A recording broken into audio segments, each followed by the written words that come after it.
The off switch, fixing psychological energy in your Labrador Retriever. Hello everyone, Mike back at you with another video. I'm going to say something that stings a little bit, not only for some of you out there, but for me as well.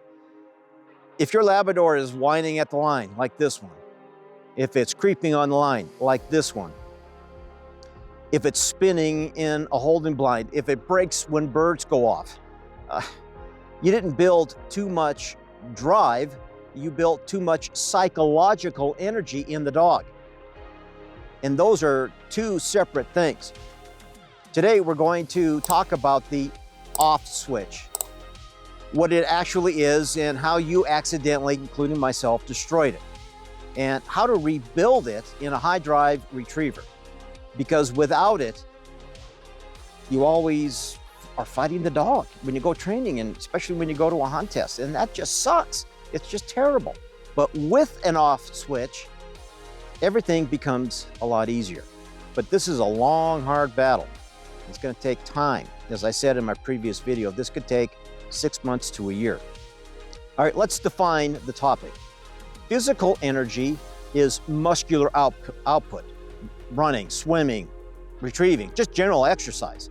I mean, you can solve physical energy with just conditioning. That's easy.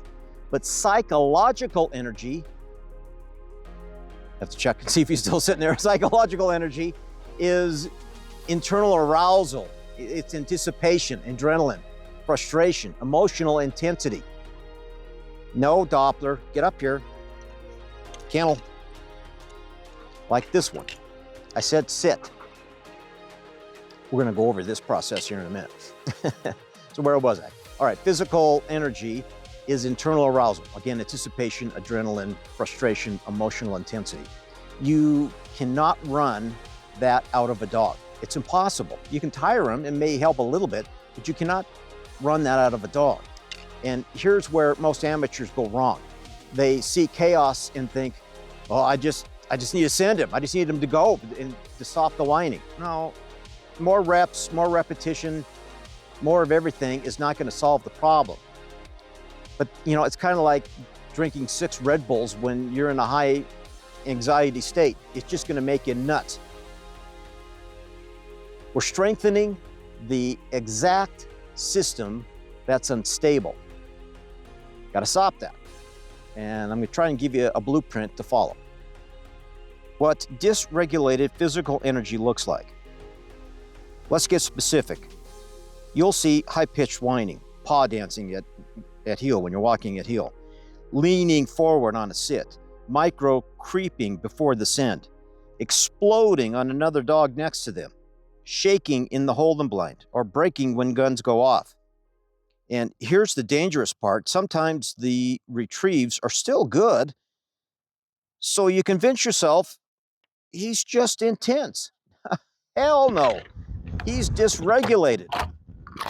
And when you step into an environment like the American Kennel Club Master test setup, for example, where pressure increases and delays are long, the dysregulation gets exposed. How handlers create the problem. Now, we're going to get honest here, folks.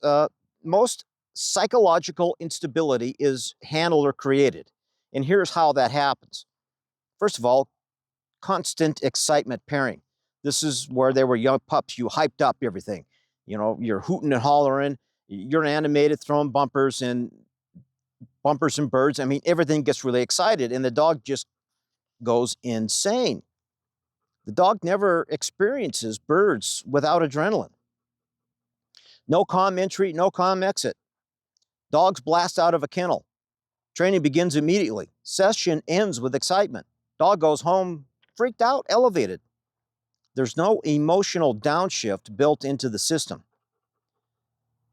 Volume addiction. 12 marks instead of 3. Just need one more. No, you don't need one more. You need to stop adding to that chaos. And the nervous system learns work equals escalating stimulation. You know, accidental reinforcement of noise. You know, when the dog whines, you send it to stop the noise. Well, congratulations. You just rewarded vocalization. What an off switch actually is. An off switch is not suppression. It's the dog's ability to return to a baseline on cue. Calm heart rate, finally, like I just got here. Still body, like I just got here. This took about 10 minutes, but we finally got here. And clear thinking, responsible obedience. It means excitement is cued, calmness is default. Did you get that? Excitement is cued. You're cueing the dog to be excited, but you need to have calm be the default, not the excitement. So we need to flip that on its head. Let's go deeper. You know, we're talking about the nervous system model. Let's go deeper. Your dog has two primary nervous system states. One is sympathetic, go mode, and two is parasympathetic, calm mode. Most high drive Labradors live in a state of sympathetic activation during training sessions. Go, go, go, go, go. We teach them to go. We force them to go. Go, go, go, go. And we need to bring that down a notch, and probably 100 notches. We're not trying to eliminate drive. We're trying to build in some controlled transitions.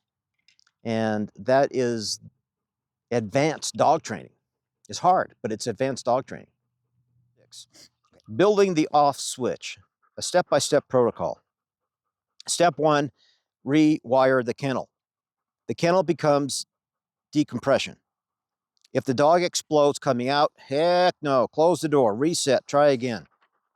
Calm exit is required. In fact, I open the door and make the dog sit there.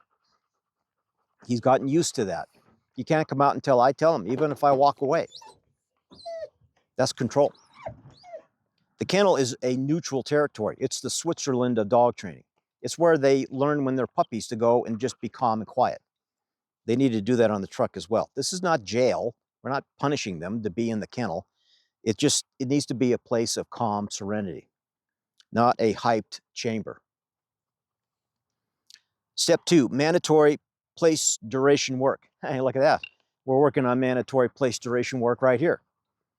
Two ways of doing this. One is on an elevated platform, and the other is that you have to get down on their level.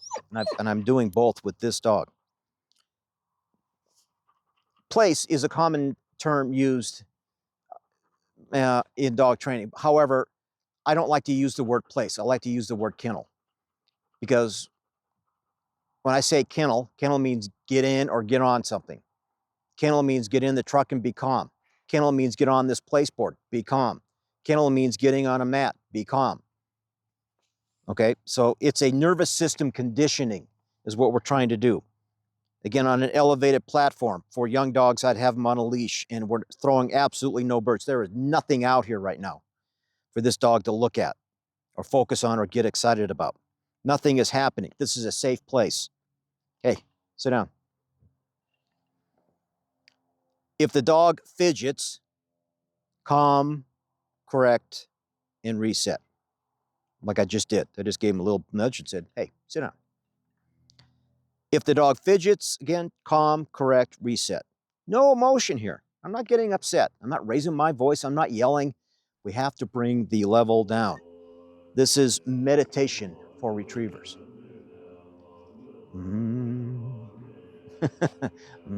Hey, come here. Sit.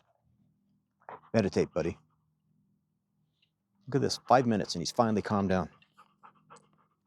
All right, step three, structured session architecture. Here's the flow.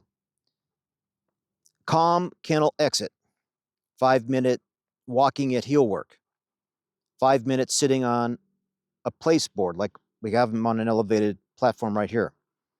3 to 5 controlled retrieves, and I recommend 3 over 5, just 3 controlled retrieves. Immediately, the leash comes on, you walk the dog around for about 2 to 5 minutes, and then you quietly kennel the dog back on the truck. That walk at the end, you may question, well, like, what's that about? That's where you downshift adrenaline when the dog is done. Most handlers skip this. And then they wonder why their dog is screaming on the truck for 30 minutes after they got done running. You need to bring it down, calm it down. Step 4, reduce retrieve volume.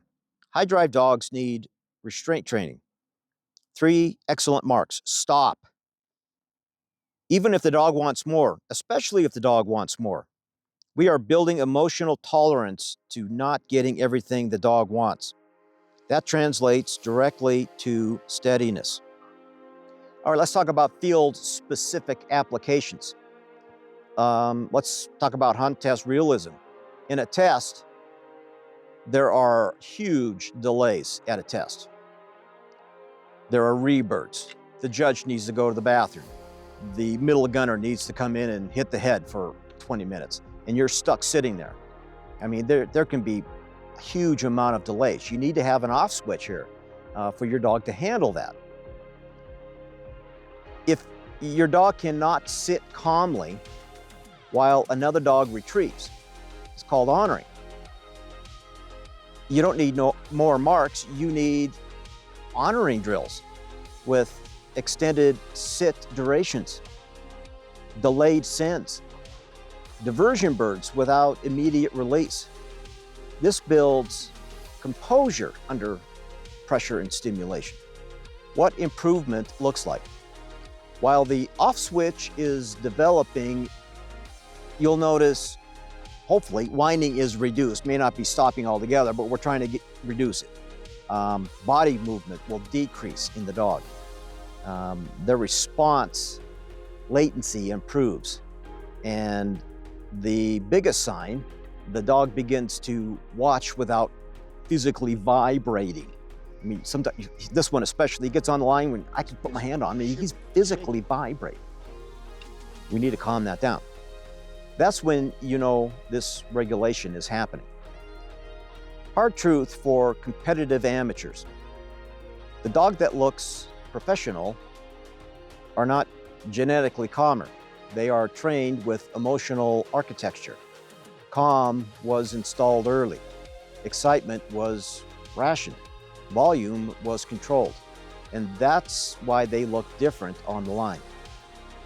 If you're already in trouble, if your dog is already screaming on the line, stop marks altogether.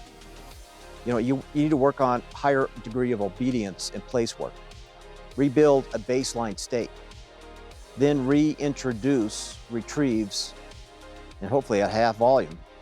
You cannot fix instantly while continuing to spike adrenaline daily. If you take nothing else from this, energy regulation is more important than drive building. A Labrador without an off switch is unstable. A Labrador with an off switch is powerful, because now you decide when the engine turns off.